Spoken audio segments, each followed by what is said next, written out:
Merci beaucoup. Jean-Laurent Delsecourt, donc toi tu as été dans la sélection avec Boudica et dans ce texte il me semble qu'il y a aussi une résonance par rapport à ce que peut dire Estelle ah super, on a Loïc, c'est bon, donc Loïc Lebon. Et du coup il y a un passage pareil, je commence aussi par cette lecture, il y a un petit passage qui me semble pouvoir nous aider à résoudre cette question de quelle est toi ta place et quelle importance ça avait avec Boudica de parler aux lycéens, d'écrire pour les lycéens. Alors, Atrebat, Belgas, Dobnes, Catuvellone, Brigante, Dunum, Régance, Cantias, Durotrige, Trinovante et Icelle. 11 clans qui s'incarnent en autant de reines et de rois qui arrivent peu à peu sur nos terres. La veille de la rencontre, mon père m'emmène sur les remparts de la ville. Sais-tu où nous sommes, Boudica? Quel Icenne ignore l'histoire de la colline qui marque l'entrée de notre territoire? Gog-Magog, le tombeau des deux géants terrassés par la déesse Epona. Et sais-tu pourquoi j'ai choisi d'établir notre nouvelle capitale ici, plutôt qu'à Vanta? Je hausse les épaules sans répondre. Mon père s'en irrite instantanément. Cet endroit est un lieu de légende, Boudica. Ici, une de nos déesses a triomphé, alors que rien ne laissait présager de sa victoire. Comprends-tu?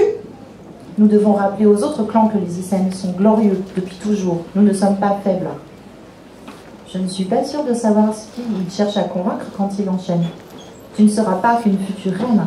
Tu seras un symbole pour tout le peuple icène, celui d'un clan insoumis. J'ai commencé à tenir ma première lance il y a quelques jours à peine. Je n'ai terrassé aucun géant. Comment veut-il que j'incarne quoi que ce soit? Père, je ne comprends pas. Alors dans ce passage, voilà, je me disais, qu'est-ce que tu transmets avec ce livre-là à des lycéens, des jeunes gens encore en devenir? Bonjour, donc, je pense que l'extrait que tu lis est très très bien choisi. Effectivement, c'est avant tout, et je rejoins Estelle par rapport à l'approche littéraire sur plusieurs points, et celui-là en particulier. On est certes avec une reine, mais au début elle n'est pas reine, au début elle est juste quelqu'un, comme vous et moi, avec un héritage, avec des attentes qui sont mises par d'autres, là par son père, des obligations, qui soient politiques ou familiales. Bref, c'est quelqu'un qui se construit, c'est quelqu'un qui va se construire d'emblée, dès sa jeunesse, avec ce qu'elle est, avec des problématiques adultes qui vont arriver très vite dans sa vie, et elle se pose des questions, et dans tout ça, elle veut juste trouver son identité, trouver sa place, et à la fois grandir sereinement. Et finalement, c'est un peu une question, j'allais dire, le mot est fort, mais quelque chose d'universel. Quand on est sur le passage vers l'âge adulte, qu'on soit adulte aujourd'hui ou qu'on le devient aujourd'hui, ces questions-là, on les a eues.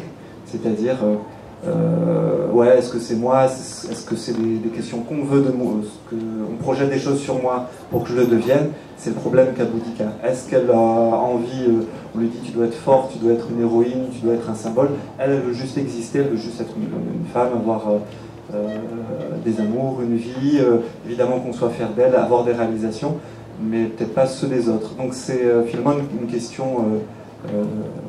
très banale, très contemporaine. Et à travers le livre, et c'est là où je disais je rejoins Estelle, il y a trois grands thèmes qui traversent un peu les récits. Le livre commence par, Boudica commence par il n'y a pas de hasard, il y a seulement des destins que l'on choisit d'incarner. Et comme Estelle le disait, on a le droit à l'échec, c'est pas un problème de rater quelque chose. Par contre, on n'a peut-être pas le droit de ne pas tenter d'essayer. C'est-à-dire qu'aujourd'hui, je pense qu'il faut essayer les choses. Après on rate. On a tous peur de l'échec, mais on a le droit à l'échec. Et sur les éléments qu'elle avançait aussi, Boudica, c'était pas un roman que je voulais écrire tout de suite. Je suis tombé vraiment par hasard, je travaillais sur un autre texte à l'époque, et c'était une personnalité féminine historique tellement incroyable que j'ai voulu, voilà, toute proportion gardée, un peu lui rendre hommage, la mettre en avant. En France, elle est très peu connue, et mettre en avant un personnage féminin fort, historique, et j'espère pas manichéen ou stéréotypé en fait aussi effectivement. Là aussi je rejoins Estelle sur parfois les images, l'imagerie qu'on a, ça change très vite hein, heureusement, mais les personnages féminins sont parfois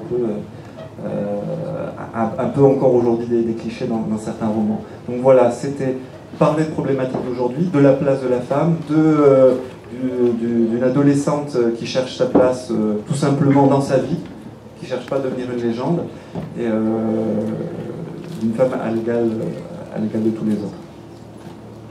Merci.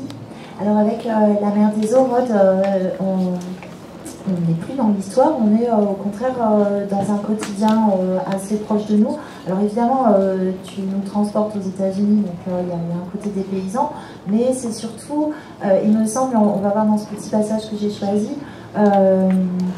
le voyage vers un bout de chemin, un ailleurs, une communauté un peu étrange qui va nous transporter. Et voilà, je me demandais ce que tu avais voulu offrir aux lecteurs, et ici là à des lecteurs encore jeunes, enfin, pas petits évidemment, je ne veux pas vous... avec ce livre-là. Donc je te lis ce petit livre. À l'autre bout du pays, au moment où Émilie perdait son enfant, la terre d'une petite ville se mit à vibrer. Au-delà de ses frontières, personne ne ressentit quoi que ce soit.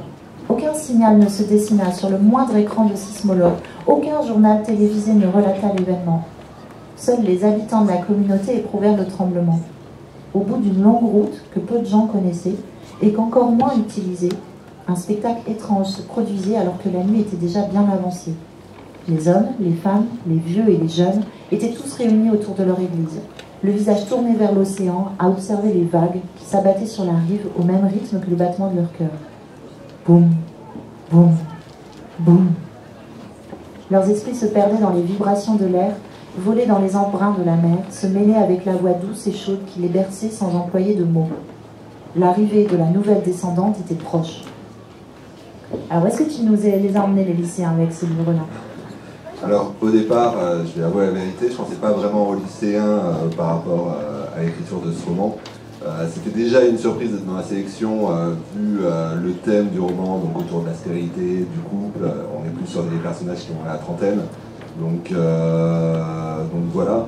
Ensuite, par rapport à la question de la sélection, moi je sais, enfin j'avais entendu par les professeurs qu'on cherchait peut-être des histoires plus adultes avec des personnages plus âgés que d'habitude, donc ça me faisait assez plaisir.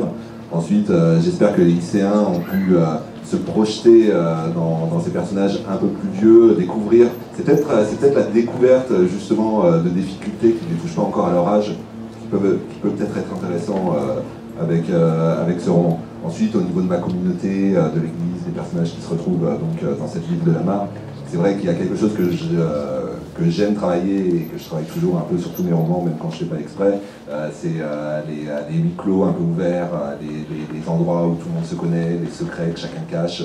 Donc c'est quelque chose qui se retrouvait dans Picoud et qui se retrouve dans La Mer des Eaux. Mais